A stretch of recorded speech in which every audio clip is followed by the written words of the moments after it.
Velkommen til Prioriter dine opgaver. I de næste 10 minutter så vil jeg vise, hvordan man kan oprette en opgave, redigere en opgave, flytte en mail til opgavelisten, finde en afsluttet opgave, som alt sammen er udført i værktøjet Microsoft Outlook. Lad os først lige prøve at gå over i Microsoft. Så er der jo mailboksen, som du sikkert kender. Der er en kalender. Der er nogle kontakter. Og sidst er der så en opgaveliste. Eller det, de på engelsk kalder task. Den kan se lidt anderledes ud, end den du ser her. Men det er et spørgsmål om opsætning. Oppe i toppen har jeg valgt at have nogle ikoner fremme, som giver mig noget indikation om opgaven. Selvfølgelig en beskrivelse af opgaven, eller en overskrift, en status, hvorhen opgaven befinder sig, hvilken forfaldsdato opgaven har, og hvor meget procent at den er fuldført, og endelig det, som Microsoft kalder kategori, eller som jeg kalder prioritering. Hvis vi lige kigger lidt på det, kan vi se, at der står A1 på de øverste her, og hvis vi ellers glider ned igennem, så kan vi se, så ender vi nede i C3. Og det er sådan, jeg prioriterer mine opgaver, hvor A består af opgaver, som skal udføres, B består af opgaver, som bør udføres, og C består af opgaver, som kan udføres. 1-tallet beskriver, at opgaven har en tidsfrist, som er kort. 2-tallet er en enten kortere tidsfrist eller fleksibel tidsfrist, og 3-tallet betyder, at der ikke er nogen tidsfrist.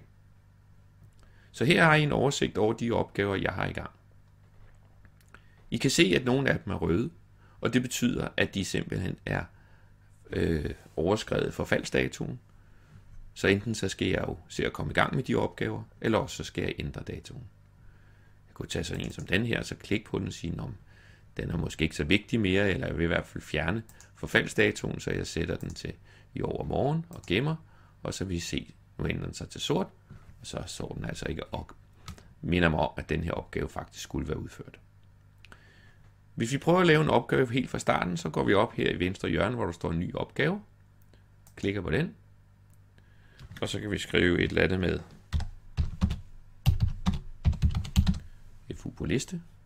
Vi giver den en dato for i dag, og den skal være færdig i overmorgen. Vi vil gerne have en påmindelse i overmorgen klokken 10. Vi er i gang med opgaven, og jeg vil gerne kategorisere den som en A2-opgave. Så OK og gemmer den. Og så vil vi se straks nede på A2, jamen der kommer den så op som FU på listen. Hvis nu man antager, at man fik en mail, og at den mail vil man gerne have ind i sin opgaveliste, jamen så går man over i sit mailsystem, klikker på den mail, man vil føre over i opgavesystemet, holder musen nede, trækker opgaven hen til opgavelisten, ikonet, og slipper. Og så kommer listen op med den overskrift, man havde på sin mail. Jeg kan så sætte en dato på, og det er en meget vigtig opgave. Jeg skal starte i dag, den skal udføres i dag. Jeg behøver ikke nogen påmindelse, fordi jeg ved, at den er meget vigtig. Og jeg sætter den så selvfølgelig til kan I næsten regne ud, A1, fordi det er en meget vigtig opgave. Gemmer den sådan. Og så kan vi hoppe over i opgavelisten og se, at nu ligger den heroppe som, jeg tror det er den, og jeg har lavet den før, kan jeg se, men at den ligger her som en A1. Så alle de mails, man får ind, som man synes skal ligge her i opgavelisten, kan man altså bare trække over på den måde.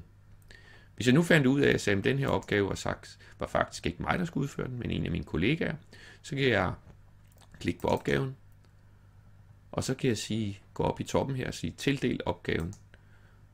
Og så får jeg sådan en kasse, hvor jeg har mulighed for at skrive min kollegas mail og sende den videre til kollegaen, som så vil modtage en mail med indholdet, som I kan se. Så hele mailsen, den indhold, som var i mailen, er med her i opgaven, og det vil min kollega også se.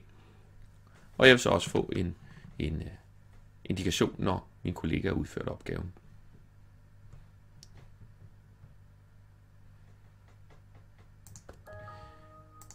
Vi sprang bare ud af det.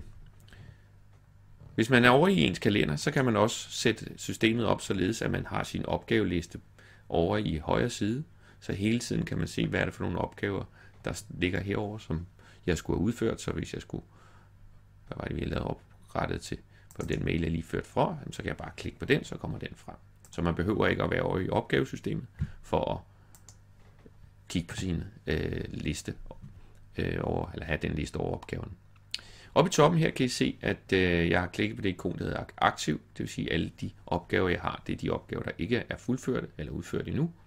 Hvis jeg klikker på den opgave, eller undskyld, på den ikon, der hedder fuldført, jamen så kan I se, så kommer alle med en del opgaver, som er overstreget. Det betyder, at de er udført. Hvis jeg klikker på en af dem og siger, jamen den her opgave er faktisk ikke helt færdig endnu, den skal faktisk lige sættes i gang igen, jamen så kan jeg bare flytte den fra fuldført til i gang, og så vil I se, når vi går over tilbage igen til aktiv, så vil opgaven ligge i vores system igen. Ligger den her. Det var en ultra kort introduktion til, hvordan man bedre kan prioritere sine opgaver. Ønsker du mere information, kan du gå ind på mutar.dk. Du er også meget velkommen til at ringe til mig eller sende mig en mail. Tak fordi du lyttede med.